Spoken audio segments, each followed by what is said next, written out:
हरे राम राम राम हरे हरे, हरे कृष्ण कृष्ण कृष्ण हरे हरे. गंगा माता की जय. या श्लोकामध्ये आप्पा म्हणतात, श्रीपतीचे पदनख कमलाहुन जे सुरेख, तेच झाले अलौकिक उत्पत्ती स्थान देवी तुझे.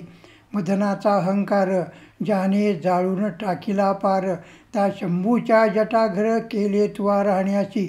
असे माहेर सासर तुझे अलौकिक साचार, त्यातून जीवन व्यापार स्वीकारला श्रेष्ठ तुवा. ज्याना आधार कोठेही जगामध्ये उरला नाही, तया नातू गंगामाई उद्धरून नेसी सदा. ऐशा स्थितीमध्ये जननी तुझ्या उत्कर्षाला गुणी, कान चढावी शिराणी सदा वाढवी जगामध्ये. श्रीपतीचे पदनख म्हणजे भगवान श्री विष्णू किंवा लक्ष्मीच्या पती, त्याला श्रीपती असं म्हणतात.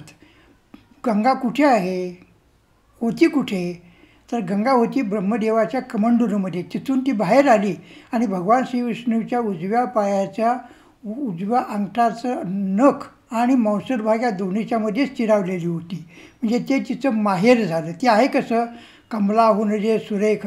भगवंताच्या मूर्ती अत्यंत सुरेख, सुंदर ते ध्यान उभे विठेवरी.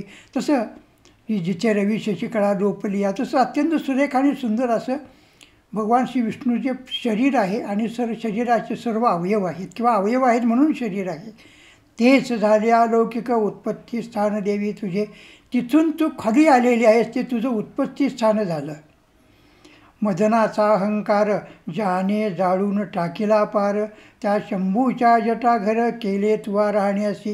म्हणजे जिथून तू आलीस ते तुझं माहेर झालं. म्हणजे भगवान श्री विष्णूच्या उजव्या पायाचं उजव्या पायाच्या अंगठ्याचं नख आणि मौसर भाग याच्या मधला भाग. आलीस कुठे, मदनाचा अहंकार ज्याने जाळून टाकिला पार, त्या शंभूच्या जटाघर केले तुवा राहण्याची. तिथून खाली आलीस ते भगवान श्री शंकराच्या मस्तकावरती स्थिरावलेली आहेस. एका अर्थी ते तुझं सासर आहे.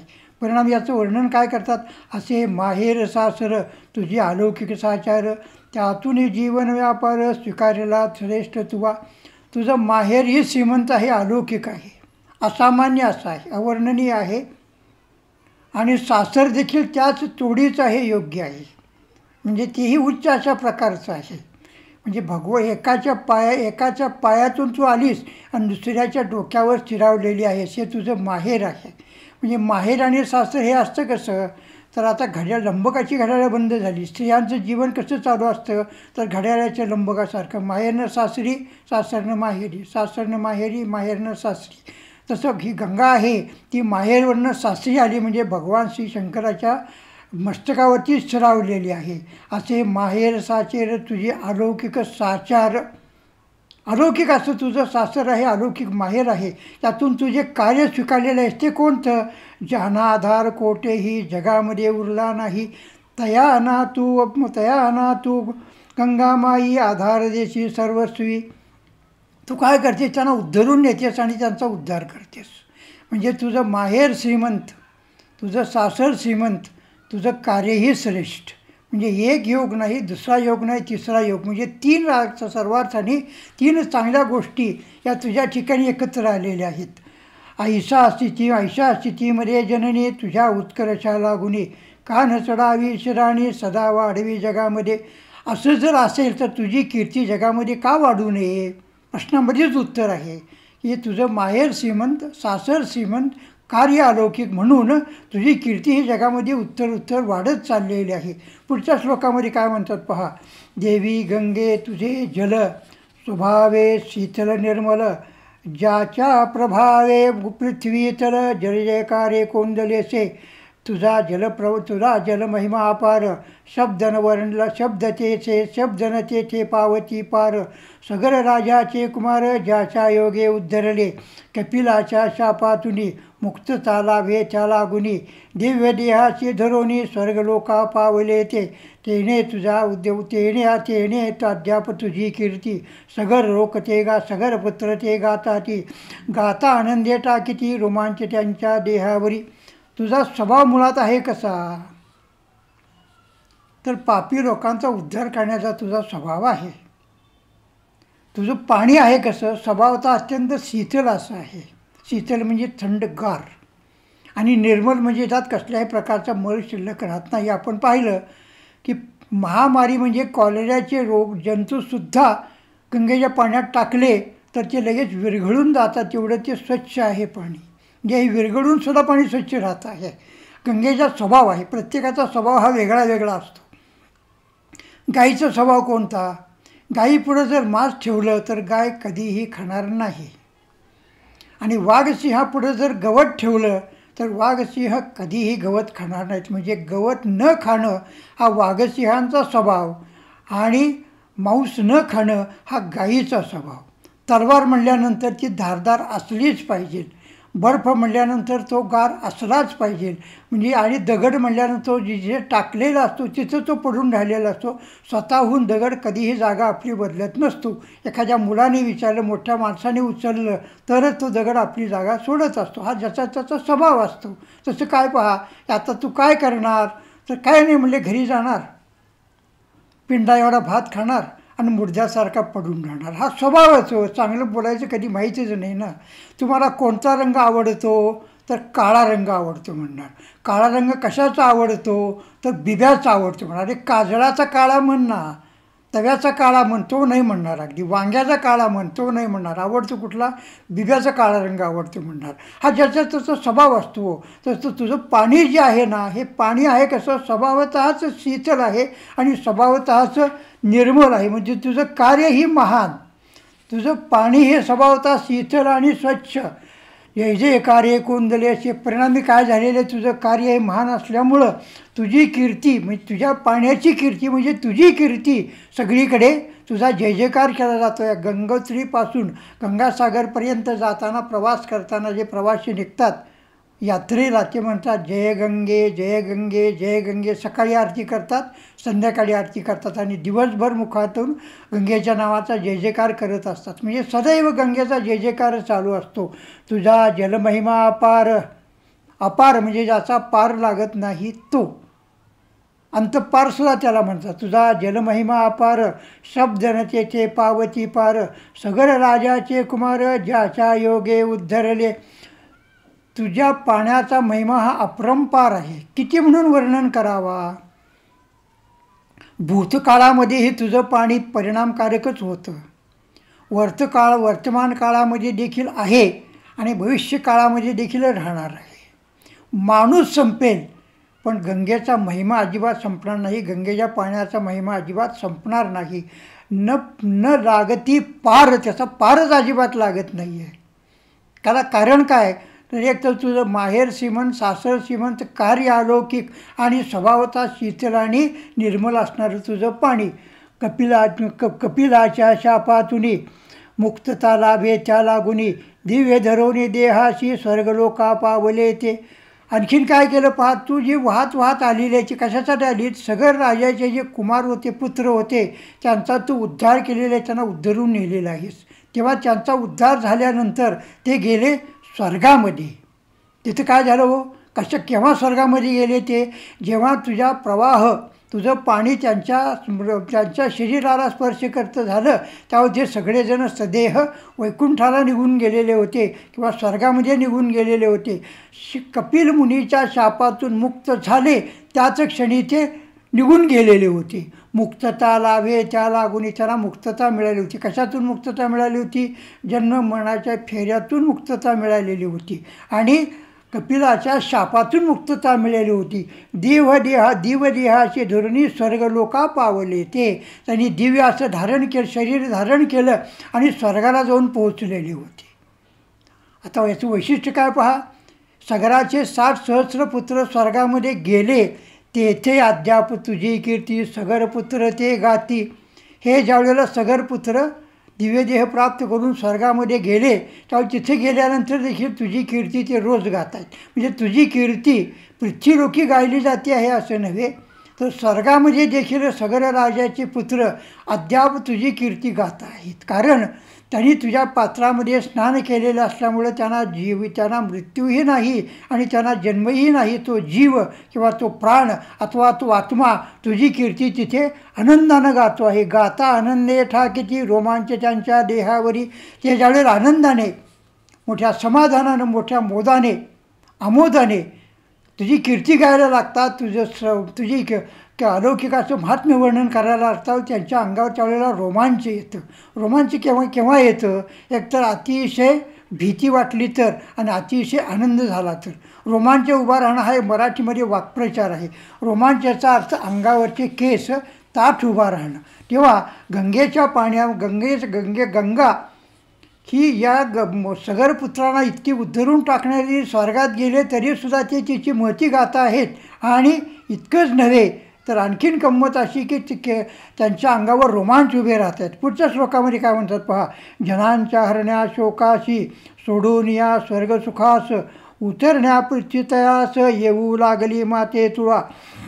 जटाजुटाच्या बंधनात कोंडून ठेवी गिरिजाकांत, त्या निर्लव्याच्याही मनात गंगे उपजे लोभ तुझा. आसक्त करी विरक्ताही ऐशी ऐसा सद्गुण तुझ्या ठाई. त्याचा परिणाम मात्र होई बंधन होय दोषामध्ये.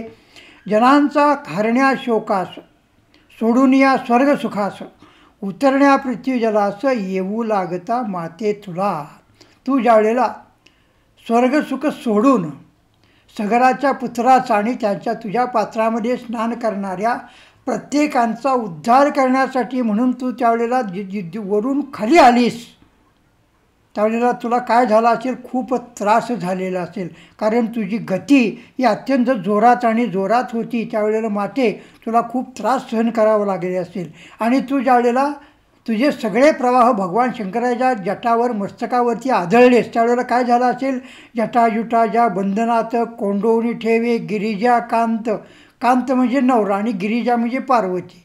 गिरी म्हणजे पर्वत आणि गिरिजा म्हणजे पर्वताचा मुलगा किंवा पर्वताची मुलगी. गिरिजा कांत म्हणजे पार्वतीचा नवरा म्हणजे भगवान श्री शंकर.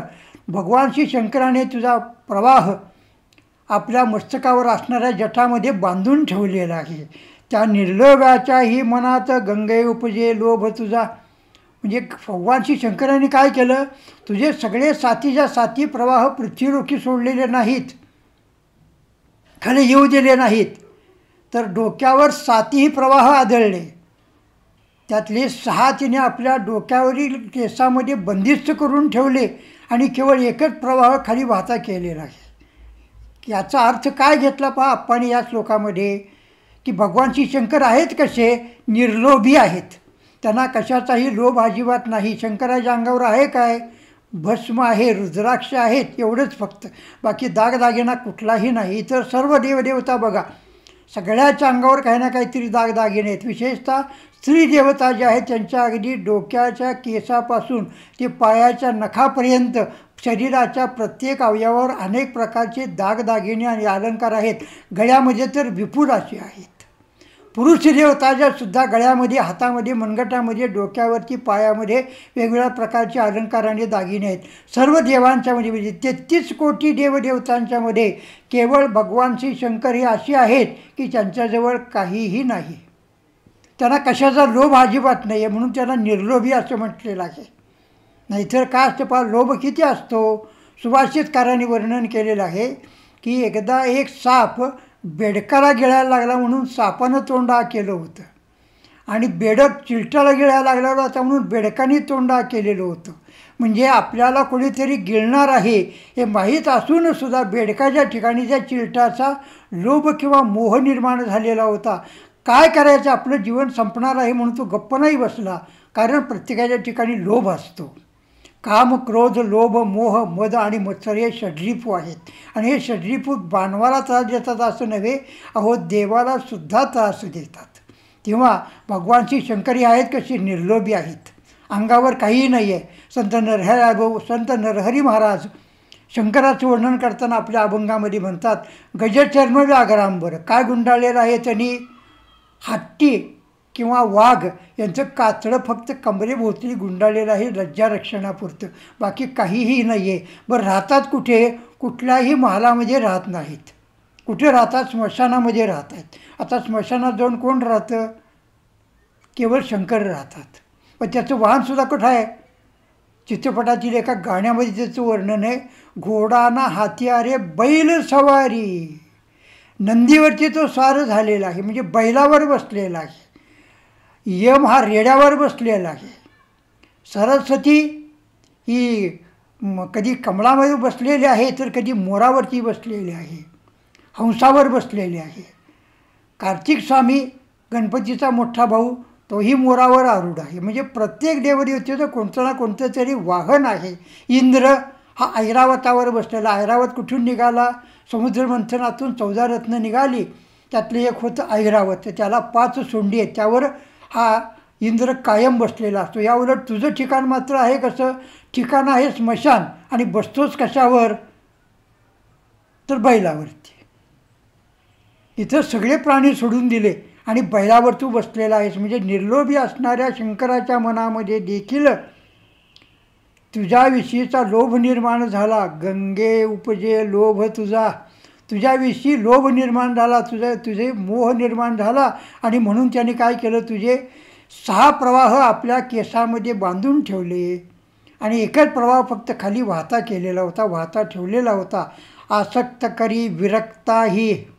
जो विरक्ती आहे, ज्याला विरक्ती प्राप्त झालेली आहे, त्याला देखील त्याच्या ठिकाणी आसक्ती निर्माण करण्याचं काम गंगेत तुझा प्रवाह करतो आहे. आप्पा वर्णन करतात, आसक्त करी विरक्ताही ऐसे सद्गुण तुझ्या ठाई, त्याचा परिणाम मात्र होई बंधन मात्र दोषामध्ये. झालं काय?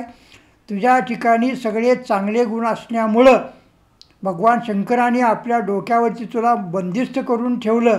म्हणजे खरं तर तुला वाटलं असेल मनामध्ये की आपण विष्णूच्या पायापासून निघालो, ते सगळेच्या सगळे 7ही प्रवाह पृथ्वीलोकी येतील आणि सगर राजाच्या पुत्रांचा उद्धार करतील, आणि तिथून पुढे आपल्या पात्रामध्ये स्नान करणाऱ्या प्रत्येकांचा उद्धार करशील असं तुला वाटलं होतं. पण निर्लोभी असणाऱ्या शंकराच्या मनामध्ये देखील तू आसक्ती निर्माण केलीस आणि त्याने तुला आपल्या जटामध्ये बांधून ठेवलेला आहेस. म्हणजे काही वेळेला मानवाची सद्गुण हा देखील विकृती ठरू शकतो. शत्रूविषयी माया लोभ ममता कधीही धरायची नसते. शत्रूला आहे कसं? सावरकर तानाजीच्या पोवाड्यामध्ये म्हणतात, कसाही भुलवून ठेचावा. हो, पाकिस्तान, हिंदुस्थाननं आत्तापर्यंत 3 युद्ध स्वतःहून युद्ध केलेले नाहीत. पाकिस्ताननं भारतावर आक्रमण केल्यानंतर 3ही युद्धामध्ये पाकिस्तानचा पराभव झालेला आहे. पाकिस्तानच्या 4 मुंड्या चीच झालेल्या आहेत, पण अजून त्याचा मूळचा स्वभाव अजिबात जात नाही आहे. पहलगामसारख्या ठिकाणी अजूनही काही ना काहीतरी करतात. जसं कारलं कधीही गोड होत नसतं, कडू इंद्रायण कधीही गोड होत नसतं, कडुलिंबाचा पाला कधीही गोड होत नाही. गोड होत नाही म्हणतं त्याला कडू इंद्रायण असं म्हणतात ना, किंवा कडीपाला कडुलिंब असं म्हणत असतात. तसं गंगे तुझा स्वभाव नेमका तसाच आहे बघ. किती जरी समजावून सांगितलं तर त्यामध्ये पालट अजिबात होणार नाही. ती तुझी जी तू चांगली आहेस, तुझं माहेर चांगलं, सासर चांगलं, कार्य अलौकिक, पाणी शीतल, म्हणून हे सगळे सद्गुण एकत्र आले आणि तुला भगवान शंकराच्या जटामध्ये बंदिस्त होऊन पडावं लागलेलं आहे. म्हणजे सद्गुण विकृती ठरते ही अशा प्रकारे ठरत असते. पुढे वर्णन काय करतात पहा. नृपस्त्रियानी वक्षस्थळी विलासा उटी लाविली, होती कस्तुरीची भली तीच स्नान करताना, मिसळली तुझ्या जलात तेने घडले अद्भुत, दिव्य दिव्य झाले प्राप्त तया कस्तुरी मृगानाही. तेव्हा हजारो देवानी विमानात बसवूनी, सन्मार्गाने स्वर्गभुवनी नेले तया हरिणाना. स्वर्गीच्या नंदनवनात ते मुक्तपणाने हिंडतात, अप्रत्यक्षपणे ही होत किती लाभ मृगांना. काय वर्णन केलं या श्लोकामध्ये आप्पांनी? की नृपस्त्रियानी वक्षस्थळी विलासा उटी लाविली, होती कस्तुरी तीच स्नान करताना. काल रात्री आपल्या पतिराजाबरोबर शृंगार करत असताना राजांच्या राणीने आपल्या स्तनाला, शरीराला कस्तुरी लावलेली होती, कस्तुरीची उटी लावलेली होती. सकाळी उठल्यानंतर त्या स्त्रिया ज्यावेळेला तुझ्या पात्रामध्ये स्नान करायला आल्या, त्यांनी अंग ज्यावेळेला चोळलं त्यावेळेला त्यांच्या छातीवर असणारी जी चंदनाची उटी होती, मिसळली तुझ्या जलात, तुझ्या पाण्यामध्ये ते चंदन मिसळलेलं आहे.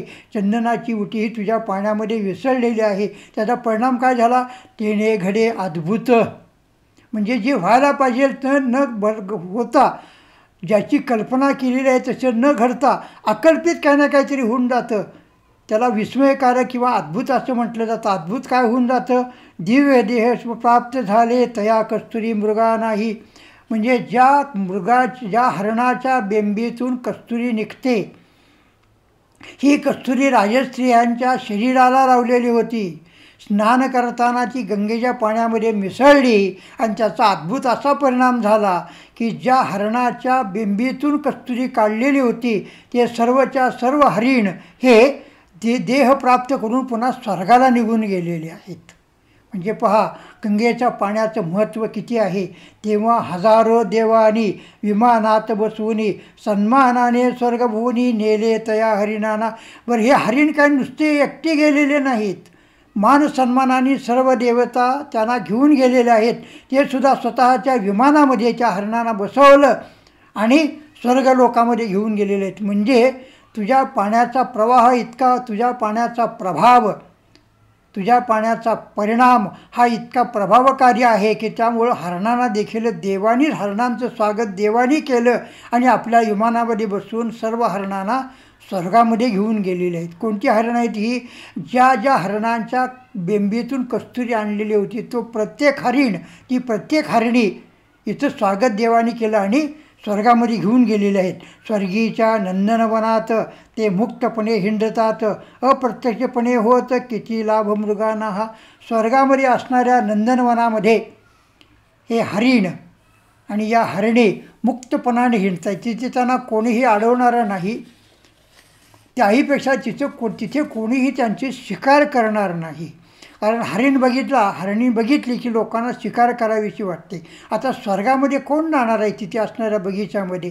सहज साधं सोपी शरीर घेऊन जाणं तर अशक्य आणि अशक्य आहे. आणि शरीर घेऊन गेल्यानंतर तिथे वेगळ्या प्रकारचे भोग असतात. तिथं हरणाला मारायला कोण जात आहे हो? हरणाला मारायचा योग कुणाच्या नशिबामध्ये आलेला होता? रामाच्या नशिबामध्ये आलेला होता. आणि ते हरणाला ज्यावेळेला पाहिलं ते सोनेरी हरिण होतं, खरं तर मारीच नावाचा राक्षस होता. रावण म्हणला की तू जर जाणार नसती तर मी तुला मारून टाकतो, जा. आणि सुरेख असं हरणाचं रूप धारण करून सीतेला मोह पाड. हे करणार नसती तर मी तुला मारून टाकतो. मारीच राक्षस असून सुद्धा व्यवहारी आणि हुशार होता. त्यानं धूर्तपणानं सांगितलं की ठीक आहे, मी जायला तयार आहे. कारण रावणाच्या हातून मरण्यापेक्षा रामाच्या हातून जर मेलो तर मी थेट स्वर्गामध्ये जाईन ना. देवाच्या हाती मरण येणं हे काही साधी सोपी गोष्ट नाही आहे. तेव्हा ते हरिण पाहिल्याबरोबर सीतारामापाशी हट्ट धरते आणि गदी माडगुळकर गीत रामायणामध्ये म्हणतात, माझं आणून द्या ते हरिण अयोध्यानाथा. ठीक आहे, चला हरिण या विषयापासून आपण पुढं निघलेलो होतो. बरं, या हरिणाचा मोह पडतो आणि या भागवतामध्ये जडभरताचं चरित्र आपल्याला पाहायला मिळेल. त्या भरत नावाचे ऋषी स्नानाला गेले तर तिथे एक हरिणी प्रसूत होऊन पडलेली होती. त्यावेळेला ती मेली आणि तिचं पाडस जिवंत होतं.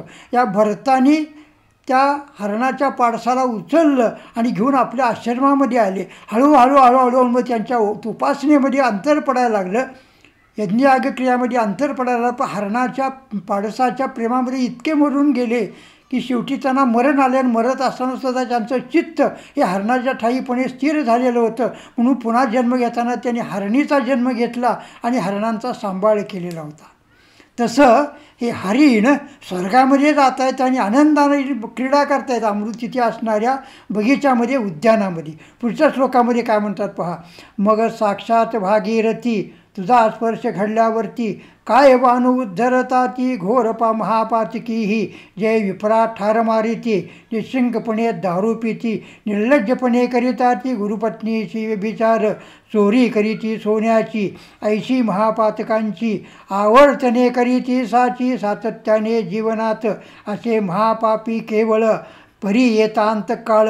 योगायोगाने तुझे जल पाहून देहा सोडताती. तरी पातकातून सुटती श्रेष्ठ लोका प्राप्त होती. ज्या लोकांची न होते प्राप्ती महादाने महायज्ञे. एवढेच ना देवगण मनी आदर ठेवून.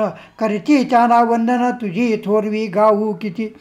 जगन्नाथ पंडित म्हणतात या श्लोकामध्ये, मग भागीरथी, अगं तुझ्या पात्रामध्ये स्नान केलेल्या कस्तुरी ज्यांना लावलेली होती त्या कस्तुरीच्या हरणाचा जर उद्धार होतो आहे तर साक्षात तुझा स्पर्श जर झाला तर काय घडेल.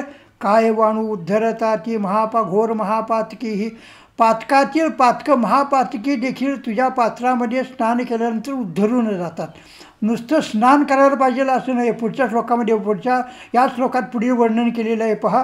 विप्रा ठार मारिती. पातकं कोणती, महापातकं कोणती? विप्रा ठार मारती, ब्राह्मणाला ठार करणं, ब्राह्मणांची हत्या करणं. निर्लज्जपणे दारू पिते. दारू पिणं हे पातक आहे. आता कुणी कुणाला सांगायचं अहो दारू न पिणारी माणसं कमी आहेत, दारू पिणारीच आहेत सगळे हो. म्हणून तर शंकर पाटलांनी झिंड नावाची कॅसेट काढलेली आहे की नाही, किंवा ती कथा सांगितलेली आहे त्यांनी. निर्लज्जपणे करिताची गुरुपत्नीशी व्यभिचार. कलियुगाचा महिमा या रचनेमध्ये सांगितलेला आहे. शिष्य हे गुरुच्या पत्नीबरोबर देखील व्यभिचार करायला लागतात. खरं तर ही महापातक आहेत हो. याहून आणखीन कोणते? चोरी करीती सोन्याची चोरी करणं हे सुद्धा महापातक आहे. म्हणजे ही पातकं, या पातकांची श्रेणी ही चढत्या क्रमानं आहे. अशा प्रकारची पापं करणारी माणसंसुद्धा एकदा नव्हे आवर्तने करीती साची. कित्येक वेळेला गुरुपत्नीशी संभोग करतात, कित्येक वेळेला दारू पितात, कित्येक वेळेला ब्राह्मणांना ठार मारतात, कित्येक वेळेला सोन्याची चोरी करतात, कित्येक वेळेला खोटं बोलतात, कित्येक वेळेला ऐकू नये ते ऐकतात, कित्येक वेळेला बोलू नये ते बोलतात. अशी महापातकांची आवर्तनं जरी केलेली असली तरीसुद्धा असे महापाप राशी केवळ परियतांतकाळ. योगायोगाने तुझे जळ पाहून देहा सोडताती. अशी महापातकं व आयुष्यभर करणारी माणसं जरी योगायोगानं तुझ्या काठावरती आली, त्यांच्या जीवनाचा अंतकाळ आलेला आहे, अशा वेळेला जरी ते तुझ्या काठावर आले आणि तुझा प्रवाह जरी त्यांच्या दृष्टीस पडला तरी देखील ते सर्वार्थानं उद्धरून जात आहेत. तरी पातकानी सुटती श्रेष्ठ लोका प्राप्त होती.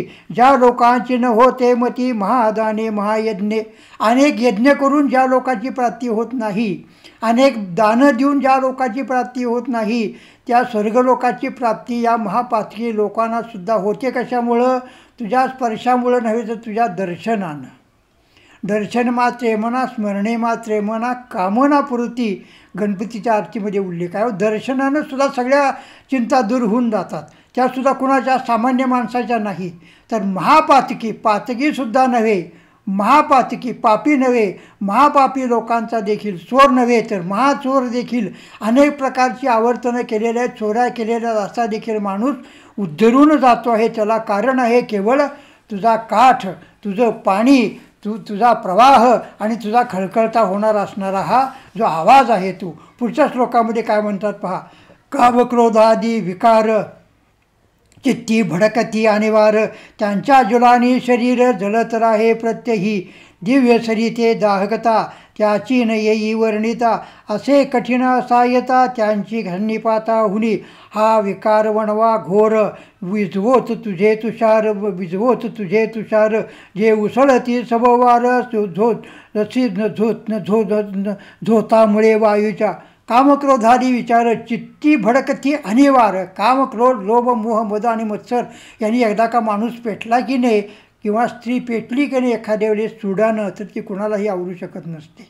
इथं सांगता येत नाही, पण पिंजरा चित्रपटातलं उदाहरण आपल्या लक्षात येईल लगेच. मास्तरला म्हणते ती, नाही तुझ्या हातात तुंतून घेऊन नाचायला लावलं तर नावची चंद्रकला नाही. अहो ती सुडानं पेटलेली होती. तेव्हा कामानं पेटलेली, क्रोधानं पेटलेली कोणतीही व्यक्ती इतकी अनिवार्य होती की त्याच्या शरीरातून दाह बाहेर पडायला लागतो, डोळ्यातून अंगार बाहेर पडतात आणि त्याच्या तोंडातून जे पाणी बाहेर पडतं ना ते गरम आणि उष्ण असं होऊन गेलेला असतो. इतका तो रागावलेला, चिडलेला आणि संतापलेला असा असतो. तेव्हा काय होतं पहा पुढे. दिव्य सरिते दाहकता त्यांची नये वर्णिता. असे कठीण सन्निपाता हुनी. त्याची जी दाहकता आहे ना, त्यांच्या अंगावर किती जरी पाणी ओतलं तरी देखील तो दाह शांत होत नसतो. हा विकार वणवा घोर विझवोत तुझे तिशार. ते उसळती सबवार ही झोतामुळे वायूच्या. तुझा प्रवाह ज्यावेळेला वरून खाली कोसळतो त्यावेळेला ते जे तुषार उडतात, ते तुषार जरी अशा लोकांच्या अंगावर पडले तरी देखील त्यांचं शरीर पूर्णपणे थंड आणि थंड होऊन जातं.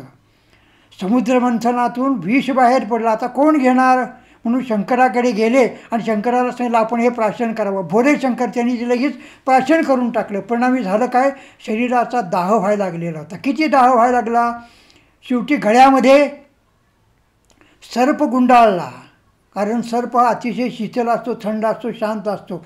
शांत असणारा चंद्र डोक्यावरती ठेवला तरीसुद्धा अजिबात स्थिर होईना. शेवटी झालं काय, ज्यावेळेला रामनामाचा उच्चार सुरू केला त्यावेळेला मात्र भगवान शंकर हे शरीर म्हणजे त्या विषाचा प्रभाव आणि परिणाम सर्वार्थानं नष्ट होऊन गेलेला होता. परिणाम जरी नष्ट होऊन गेला तरीसुद्धा शंकराला नाव मिळालं नीलकंठ. तेव्हा ह्या सगळ्याचा परिणाम एकच आहे की तो म्हणजे केवळ तुझा महिमा हा अपरंपार आहे. किती जरी वर्णन केलं तरीसुद्धा माझी वाचा कुंठित होऊन जाते. तुझे तुषार आमचा उद्धार करोत, कायिक वाचिक आणि मानसिक आमची पापं सर्वार्थानं नष्ट करून टाकू. गंगा माता की जय. विठ्ठल विठ्ठल विठ्ठल विठ्ठल विठ्ठल विठ्ठल विठ्ठल विठ्ठल.